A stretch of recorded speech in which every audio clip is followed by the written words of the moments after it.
gave us the new law of fasting. Number one, we no longer fast from sunset to sunset. Oh, there were lots of smiles in Medina when the new law came down. Now we fast from dawn to sunset. And during the night, kulu washrabu. You can eat and you can drink, except that in Kuwait and Abu Dhabi, they spend the whole night eating and drinking. They spend the whole night eating and drinking. Huh? It is such a wonderful time. Such a lovely, lovely, lovely time in Ramadan. I spent one Ramadan in Egypt. And I was invited. I was just 21 years of age. I have never before in my life experienced everybody sitting around one bowl and everybody eating from the same bowl. Never experienced it. I mean, I was born in the island of Trinidad in the Caribbean. So the Egyptian family invited me for breaking the fast. And then there was this big dish, and the food was on the dish. And I noticed you get separate plates. Maybe they forgot the plates. No, Imran. This is a different way. And we all sat down around this big plate. And we all ate from the same plate. MashaAllah. What a lovely time it is in Ramadan. In the night time when you break the fast. We'll thank Allah for that. But that was not all. There was another reason why we were smiling even more. Allah says in the Quran, أُحِلَّ لَكُمْ لَيْلَةَ الصِّيَامِ الرَّفَثُ إِلَى نِسَائِكُمْ. It is halal for you on the nights of fasting to go to your wives. So we are smiling even more now. But then he said something else that stopped our smiles. علم الله أنكم كنتم تختانون أنفسكم. Allah knows what you used to be doing secretly when you're supposed to be staying away from them. فَتَابَ عَلَيْكُمْ. So Allah has now turned towards you mercifully. وَعَفَى عَنْكُمْ. And Allah has forgiven you. So now we smile. فَلَا تَبَاشِرُهُنَّ. So now you're free to embrace them on the nights of fasting. And when you embrace them,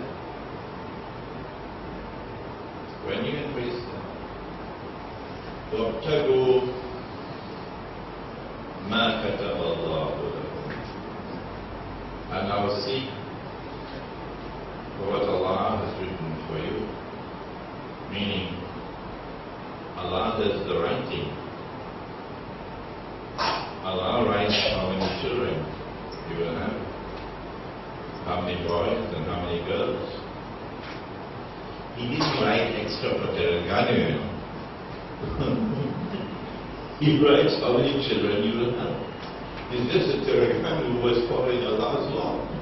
So in Teregano they have big families, 10 children, 12 children. When we attempt to take over from Allah and do the right thing ourselves, we're going to have only 2 children, 1 boy, 1 girl. Anytime you attempt to take over from Allah and do the right thing, today is called planned parenthood. You commit an act of shirk. You can say, if your wife's life is going to be in danger, if there is a serious threat to her health, we are not fools, we are not dum-dums. This is an intelligent religion. Don't disrespect this religion. If a wife's life or health is going to be in danger, then this is an abnormal situation. And in such an abnormality, you will take steps to try to prevent conception. But to protect yourself, you will say, oh Allah, I'm doing this. But if you have ordained that the baby is to be born nothing I can do will prevent it. So now, this is the second instance of nasakh. When Allah changed the law, did He say that, well, you can fast now in Ramadan for a few years, but then after some time you can go back to the old law for 1 year? No. No. The old law was completely and totally and irrevocably cancelled, isn't it? Totally, completely, irrevocably, and replaced permanently by a new law. Okay. Why is Imran spending so much time on this? Because there is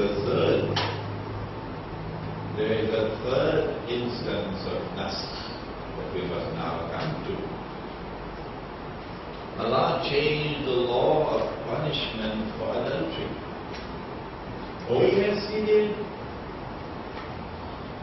And when you go to the Quran to see the Nur, you will find the new law that He sent down.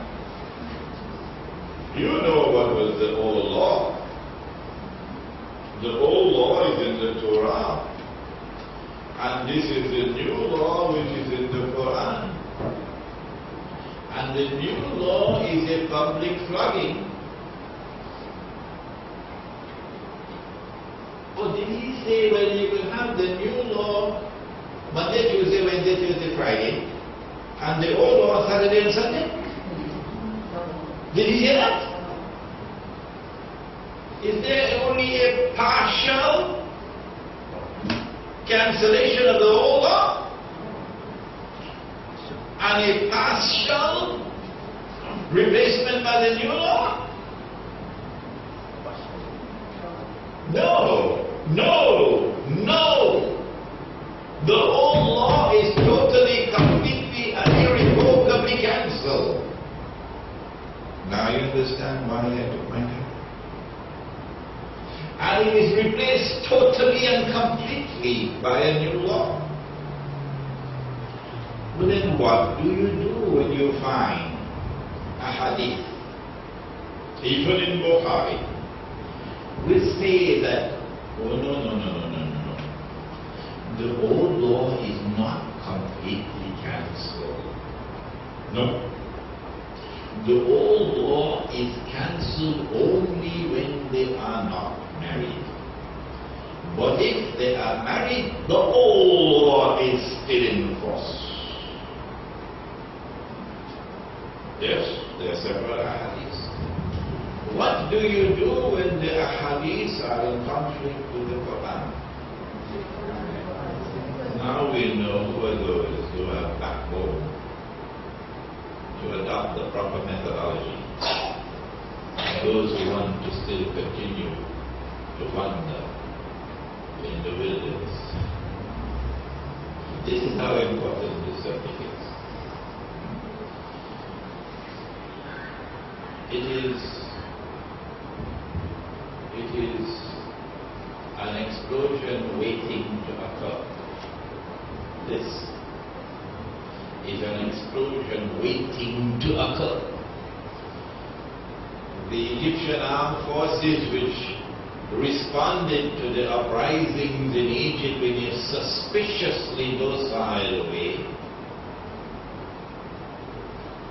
are likely to present to Egypt free and fair elections. And free and fair elections would be intended to lead to a massive victory at the polls to the Islamic parties. And when the Islamic parties form the government in Egypt, there will be a hue and a cry, let us enforce the Sharia. Why would Washington be so keen, and London be so keen, and Israel be so keen that Egypt should enforce the Sharia? We thought that they were opposed to the Sharia. This is a time bomb great thing to explore.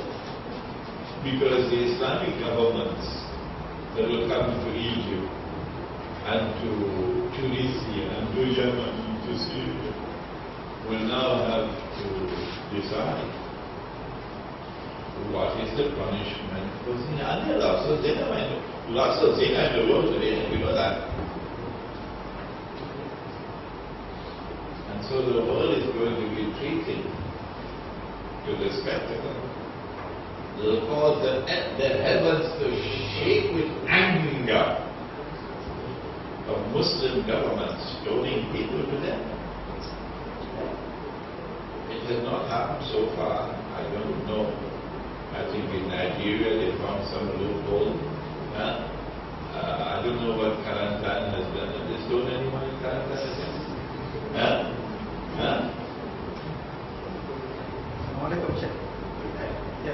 You did mention even when Rasul implemented the stoning for the Jew didn't implement it for hundreds of years. Okay.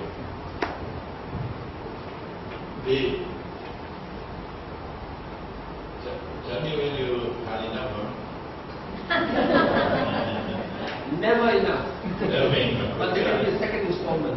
I know this is a piece of paper, maybe if I Never enough. Never enough.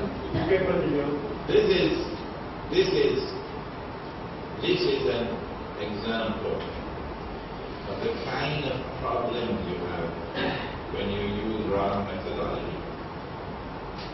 How old was Aisha radiallahu ta'ala anha when Nabi Muhammad alayhi salatu wasalam married her?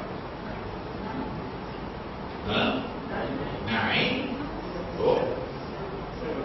7. What does the hadith say? The hadith, you don't speak, eh? 6. You don't speak. 6. Okay. Hadith says 6. Together at 9. Can you imagine what's going to happen when an Islamic government comes to Egypt, and an Islamic government comes to Israel, and Yemen and Syria, and the people in pride goes up and force the Sharia? And then you can be sure that Israel, the Mossad, is going to spend a lot of money to get people to come forward. My daughter is 6. I want her to be married and I want a marriage certificate. Or CNN is going to send 100 correspondents. Al Jazeera will be there with the whole bandwagon to cover that.